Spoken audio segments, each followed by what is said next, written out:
Hi, this is Scott Garibay, and I'm here with the Nerdarchy guys. I'm Ted. And I'm Dave. All right. And so what we're going to talk about right now is we're super excited about our Star Wars game that's coming up. And so me as a game master, I'm trying to do my work out there. So in September of 2015, a special book came out. That book was called Star Wars Aftermath, and it was a novel by Chuck Wendig. But before we get into that, down below in the description is the newsletter for Nerdarchy. Sign up for it, get weekly RPG tips, learn how to game with Nerdarchy, and get other exclusive bonuses. And back to Star Wars. Absolutely. So there's this novel by Chuck Wendig, and it's called Star Wars Aftermath. Now, one of the things right out of the gate is this book was very special because it is considered canon, right? And not only that, it is a direct lead-in to the new film. So I was very blessed, and I would highly encourage you guys out there. Your public library is an awesome resource, so I was a little wary of buying this book, and so I got it from my public library, and I was really excited. I got it for free, and I read this big, huge book. I think it was like 400 or 500 pages long, and it went into all this. It introduced a ton of new characters. And it told virtually nothing about the new movie. Very, very small amount. I wonder if the audiobook is on audible.com. Because, it is, yeah. Because I have a credit burning a hole in my pocket to use. Yeah, absolutely. And actually, I would highly recommend doing the Star Wars audiobooks. I've listened to a few of those. And one of the things is, like, if you're on a spaceship, they have spaceship sounds, they have lasers, they use the Star Wars music. Oh, that is kind of cool. It's all of it. It's really nice. I myself have done a couple of Star Wars audiobooks. My favorite is actually Rogue Planet. Oh, that's great. Which is in I think between. that was Michael Stackpole. Yeah, he was great. Yeah. I don't remember, but that was in between some of the prequel books or some of the prequel movies. I really dug it, and it was cool that it was like, yep, we're going to talk about this whole cool story, and then you'll never hear anything more about it. And actually, guys, if you want to help support Nerdarchy, go to the nerdarchy.com website, find our Audible banner, click that, sign up for free. Doesn't cost you anything, and you're going to get free credits to Audible, and it helps Nerdarchy out financially. And if you're not happy with it, cancel it. I have a Prime membership, so as that they give you like a bonus 3 months.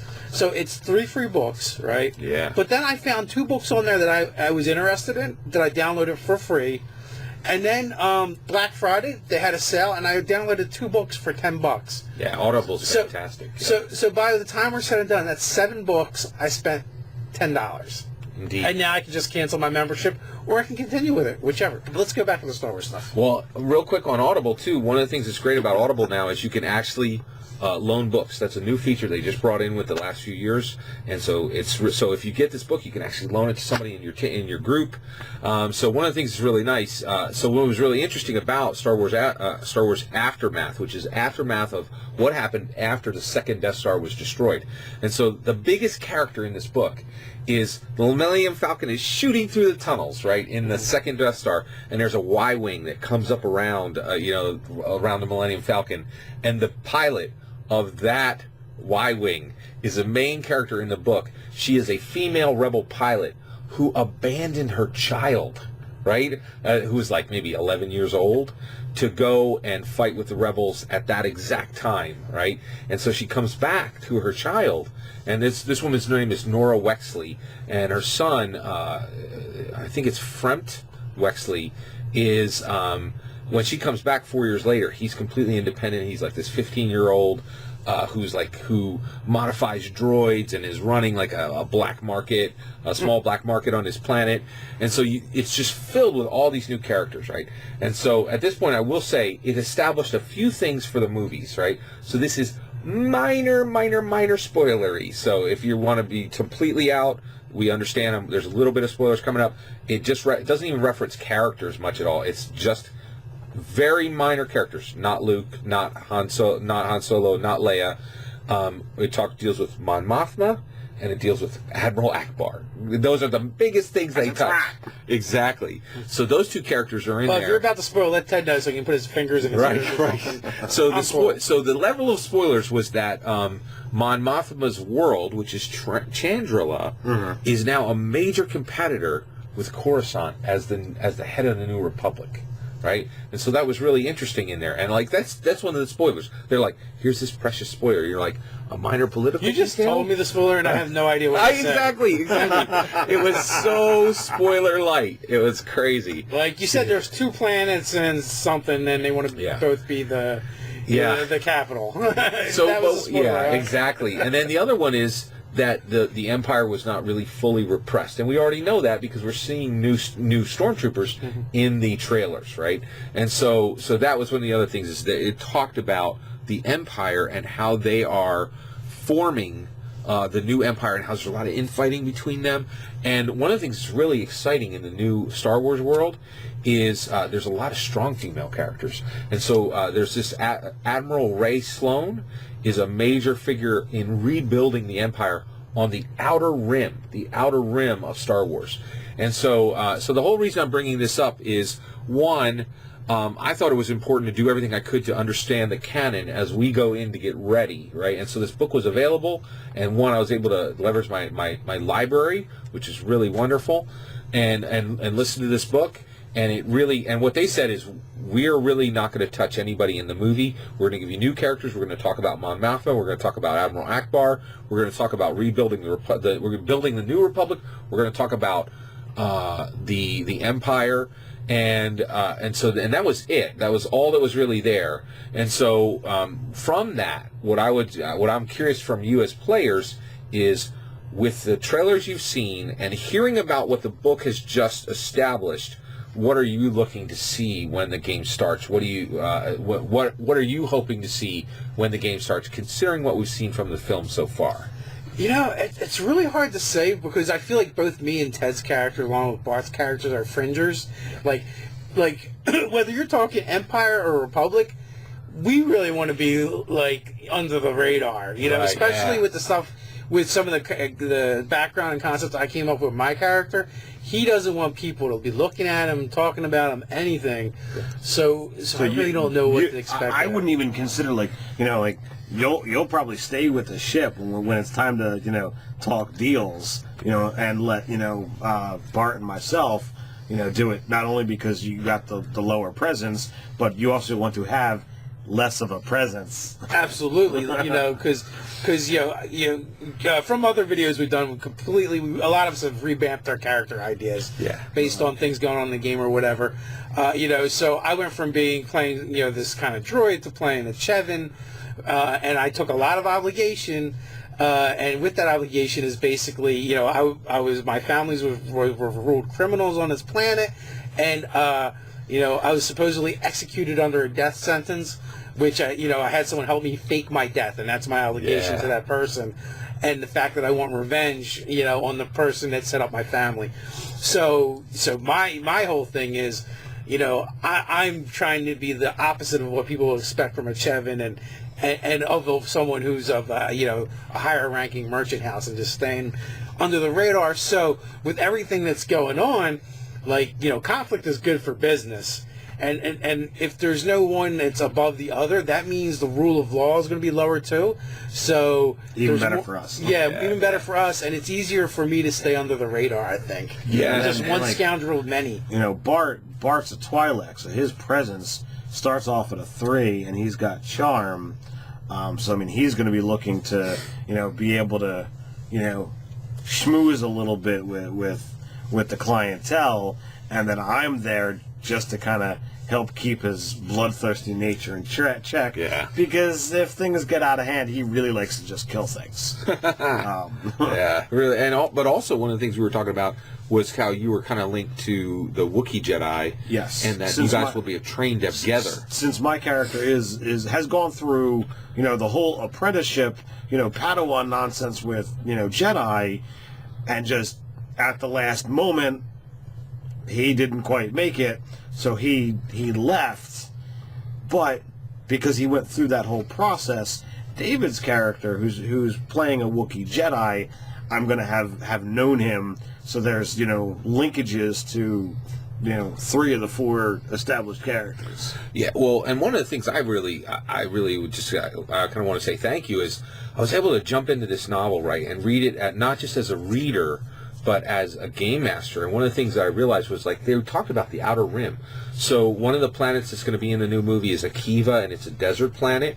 I'm being very careful about spoilers. I'm being respectful. I know people out there want to keep fresh, right? So, but this is in the Outer Rim, right? And so they talked about the core and the Outer Rim, and I'm really starting to get a really strong idea of where things are in the Star Wars universe. And so that's one of the things that's really awesome is, this thing I've always loved, I'm getting to know even more deeply and to have kind of a sense of the atmosphere, a sense of the politics, a sense of the geography. And so, just listening to the book really kind of helped me as a game master, helped me as a fan, helped me as a reader. And it was just really fun reading a novel in kind of a new way with another layer, saying, oh, well, this is kind of an input to the game. And so it's just kind of really nice, and it was I really felt fortunate to be able to read this, and I think we're really kind of in a really sweet spot here where we're kind of moving right up to the movie. We get to enjoy these novels that they prepared to kind of step you into it. It's really just interesting to see the way they're approaching this whole thing. Also, Mon Mothma, I'm just so excited about this movie because the strong female characters just go on and on and on. So you have Admiral Ray Sloan on the Imperial side. Mon Mothma, she is the lady in the white robes who was leading. She was like Leia's main mentor, right? And she is just hugely influential in this book. And one of the things she says is, we just defeated the Empire. We're going to reduce our military by 90%. And so the whole Republic just comes up and says, that's crazy. We have to be strong right now. And so she's going against everything her advisors are saying and just being a true leader, doing something that's super risky. And so one of the things that is amazing to me is just how deep this whole thing goes, the Star Wars goes, how rich the politics are, how rich the characters are, the way they're addressing gender and power, and it's really fascinating. So I'm just really excited about going into the game, and, it's pretty cool. I actually really appreciate the fact that, and some guys and gals out there, you love Scott's style, some guys hate it, but here's the thing, no matter what side of the fence you're on, I appreciate as a player the amount of effort and time and work you put into your game. Thank you. Whether people like that style or not, they can't dispute that, the amount of time you put into the game. You spend hours and hours. You're talking about, reading novels and books really from the perspective of I want to know this stuff to pour into my game. Right. Yep. So I'm really appreciative of that, because it just shows that level of commitment. Yeah, exactly. So and thank you very much. And the great thing, and I hope everybody out there is as fortunate as we are, where when I invest that time, there are players who are there right there, and they're bouncing back great ideas, and there's a lot of energy at the table. And I think a lot of guys out there in the Nerdarchy world, you know what a good game is like, and so it's great when it's reciprocal, which is really exciting. So yeah, absolutely. Yeah. So I'm excited. We're filming this on Saturday, 6 days before the release of Force Awakens. And 1 week for me. Yeah. So. Then it's it's literally just a hop skip from there to when we actually get to 2 weeks to start your game. It's really wild because I was there in the beginning, and a lot of people are starting to say this now and remember it. I was 7 years old in May 1977 when I saw the first movie, and and it's just I was 2. and it's really just amazing that we're we're looking at a generational event. Like I'm gonna get to take my my son and both my sons, my entire family. I think all of us are gonna be it's just a really special time, and the fact that we're gonna be able to go see that movie and then tell our stories that follow right after it. Yeah, I'm getting ready to watch, our family is getting ready to watch the first 6 movies together again because my daughter probably hasn't seen any of them, and my son hasn't seen them since he was little, so he probably doesn't really remember very much. I had a conversation with him about it, and he doesn't really remember watching them, but yet I know, like a decade ago, I had a conversation in my living room with Dave, and he's like, yeah, my son's got a question for you. He was 3 years old. He had watched, some of the Star Wars stuff, and he had a question about, I don't remember the details, but it was something about, Han, Chewie, and the Millennium Falcon, and it was just like, he was into it from there, and I'm like, excellent. Yeah, exactly. And I think one thing that's really great is as role players, like everybody's going to go see this movie, or just a huge number of people are going to go see this movie, and I think we're really in a special circumstance because a lot of people are going to see. Well, isn't it already the top-grossing movie of all time, and hasn't even come out yet? Yeah, absolutely, it's crazy. It's ridiculous. They've sold a ridiculous amount of And I've got my tickets. Yeah. My wife and I are going to watch it. Opening day, while the kids are at school, and then on the holiday break, I'll go back and see it with my son. Wow. Yeah. Well, the nice thing though is, I think a lot of people are going to see it and they're going to, oh, this is a great story. Hopefully, I think everybody will enjoy it and say that was a great story. And then they're kind of like, oh, well, I guess I'll wait 2 or 3 years to see what happens next. And I just love the idea that these special books and these special dice, that's our key, and we can just kind of we get to stay plugged in. Yeah, we can open those doors wide, and we can tell the stories we want to tell that follow up. We can use those characters in any way we want to, and we can do that with permission. Like, these are official books. Like, they're saying, hey, take these books and tell stories of your own, which is just really special. And well, that's the great thing about being a role player in general. Like, we don't have to wait for other people to produce the stories for us. We can go out there and produce our own stories. We're going to tell our own stories. And as I believe, World of Darkness, the person in charge, is considered the storyteller. And I don't generally, jump into, that mindset, because everyone at the table is the storyteller, because you're doing it all together. Yeah, exactly. And that's what I kind of look at this as. So. And I think that's one thing that's interesting too, is I've been really kind of paying attention recently to fan fiction, and it's really, I think it's really interesting how people have this strong desire to continue telling stories in these worlds. Especially Star Wars is a big one, Harry Potter is a big one, and one of the things that's really interesting is, I applaud all the fan fiction people out there. I really think it's a great way to tell stories and continue telling stories. But one of the things that's great about role-playing games that I really love is we get to tell those stories together, and it's a literary exercise, but also we build friendships while we're doing it. And I just I feel so just psyched over this movie, because I get to see it, and then because of these books, I don't have to stop there. I get to tell those stories with my friends, and it's just like the best time right now. And I think we're all going to be excited to see the films and really enjoy them, but this time of anticipation, not just for the films, but for the stories that I've been equipped to tell continuing stories in, is so wonderful. I'm really excited. Yeah. Cool, very cool. So, all right. Yeah. So what do you guys think? Are you amped for our Star Wars game? Are you amped for Star Wars? Did you read Aftermath? Whatever you feel like sharing, put it in the comments below. While you're at it, like, share, even subscribe. Go check us out on nerdarchy.com. That's where you'll find that Audible banner, so you can get your free books. So until next time, stay nerdy.